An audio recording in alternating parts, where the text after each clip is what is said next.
Imagine you're standing in front of a large mirror.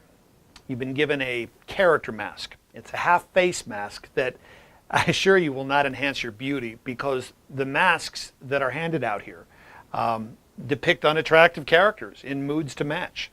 Some are snarling and nasty, some look weirdly twisted or disjointed, some depressingly sad. What the mask will enhance are your abilities you can use right now in the courtroom. And these include opening yourself up in order to connect with others and grasping the fundamentals of a winning story. It's easy to want to judge this mask and the role that may come out of it. Chances are the mask in your hand strikes a particularly wrong chord in you. Maybe it suggests a type of person you can't stand, or displays an attitude you don't care to relate to. A lot of clients strike their lawyers this way. Each mask is designed to be somehow alienating, so it will make you stretch to play the character. So you slip the mask on over your face and you say, who is this person, this character? What would I have to do to make this person come to life? And what's the voice? Yeah, and you think about the body, and perhaps you want to let go of a judgment, prejudice, or the inhibition around your thought, your initial thought around this character. And the process is similar to that of an actor getting ready to play a role.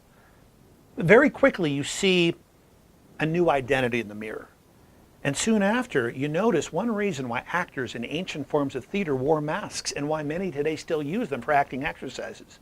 You can't be only a talking head who relies on words punched up by facial expressions. You got to put your whole body into it. And I always say great communication is a physical experience. In fact, in the mask workshop, we ask you to stop talking for a while. Watch and metaphorically listen to what the mask is telling your body to do. Move around. Get a feel for how this new person walks, turns, steps through an imagined doorway to go from one place to the other. In doing so, you may notice another valuable function of the mask and mirror dance. It usually induces you to slow down. Both theater people and trial lawyers often experience something short of actual stage fright. Let's call it stage pressure. You want to keep the audience's attention.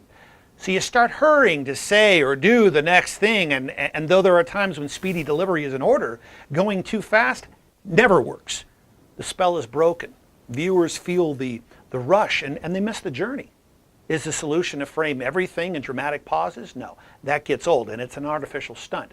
So coming back to the mask and mirror enables your body to sense the pace that an action needs. You're free to slow down, do it strong, do it right. Movement and pace should come more naturally now, while your imagination fires up and inhibitions recede in the process of becoming the person of the mask. The next steps will set you squarely on the path towards being able to construct, direct, act, and tell the winning story, which is the right story. Without speaking just yet, imagine giving your person of the mask an activity to perform. This will be like pantomime. And the activity is one that involves the person changing, acting upon, or deciding something.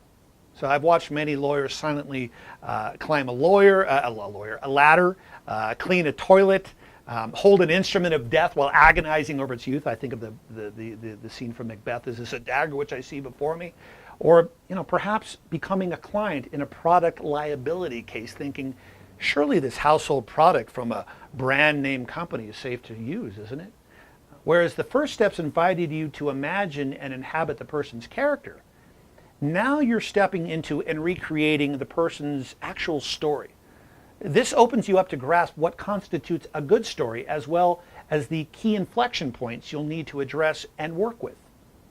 So, to learn more about how to apply the benefits and primary takeaways of the mask work to telling the right story with your clients in your current and upcoming cases, please feel free to check out the recently created 8 Fundamentals of Breakthrough Communication that was created at a recent seminar with a great trial lawyer, storyteller, and friend, Mel Orchard. Also, please stay tuned for upcoming trial skills seminars where we will deep dive into what it takes to deliver the knockout opening statement and closing argument, working on the greatest untapped instrument in the courtroom, which is you, and your ability to help tell the greater and your client's greater story in a much more powerful way than you might have thought possible.